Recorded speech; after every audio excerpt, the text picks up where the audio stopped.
မတရားမှုကိုမခံရတဲ့ပြင်ပြတဲ့ဒူကီဟာတာဝန်ထမ်းဆောင်နေစဉ်အတွင်းဘဝခံရပြီးကားတဲ့အတူဘဝသွားခဲ့ပါတယ်။နောက်တစ်နေ့မှာတော့လူတိုင်းကသူ့အတွက်နိုင်ခမ်းနားကျင်းပပေးခဲ့ကြပါတယ်။ကိုဟန်ကတော့ဝမ်းနဲ့ပူစီပြီးငိုကြွေးနေခဲ့တာပေါ့။ဒါပေမဲ့အန်ဂျူဟာသူမအနာကိုတူကပ်လာပြီး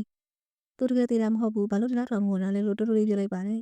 ။တကယ်တော့ဒါတွေအားလုံးဟာကိုရာကနေကျုပ်ကနေနေတဲ့တရားခံစစ်ကိုဆွဲထုတ်ဖို့အတွက်ခင်းရတဲ့အကွက်တစ်ခုပါ။အဲဒီနေ့ကဒူကီဟာနေချက်ထဲကလိုင်းတွေအနှောက်အယှက်ဖြစ်နေတာကိုသတိထားမိလိုက်ပြီး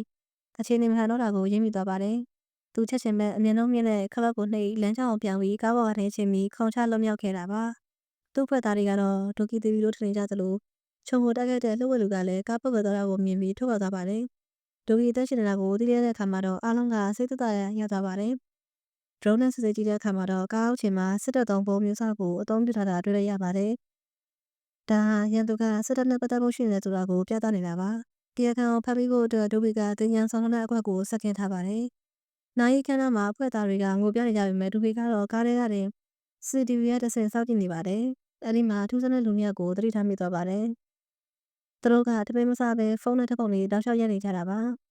။ကိုဟန်ကအဲဒီလူတွေရဲ့ကားနားကဖြတ်သွားရင်သူ့ဝက်ကင်မရာတစ်လုံးတက်ဆင်ပေးလိုက်နိုင်တဲ့အတွက်ကားနံပါတ်ကိုပါသိလိုက်ရပါတယ်။အဲဒီလူတွေကတယောက်ဟာစားရစ်တစ်ခုကိုရှာလို့တယောက်စီကမ်းပေးလိုက်တာကိုဒူကီမြင်လိုက်ရပါတယ်။အဲဒီလူရဲ့လက်စွပ်မှာပါတဲ့တစိမ့်ဟာသူ့ကိုတတ်ဖို့ကြိုးစားခဲ့တဲ့သူရဲ့လက်စွပ်နဲ့အထူးတူပဲဖြစ်နေပါတယ်။ဒိုကီဟာနောက်ကနေတိတ်ဆိတ်လက်သွားရကနေပလက်ဆန်ဆိုတဲ့ညကလပ်တစ်ခုကိုရောက်သွားပါတယ်။တစ်ဖက်မှာလည်းအပွဲတွေကဝန်ခံဆိုတဲ့လူသစ်ဟာရုတ်တရက်အလုပ်ထွင်းစာတင်ပြီးထွက်သွားပါတယ်။သူ့ရဲ့ကိုယ်ရေးချက်လက်တွေဟာအတူတွေဖြစ်နေသလိုသူဟာဒိုဘီကိုတပ်ဖို့ကြိုးစားတဲ့တရားခံဖြစ်နိုင်ကြောင်း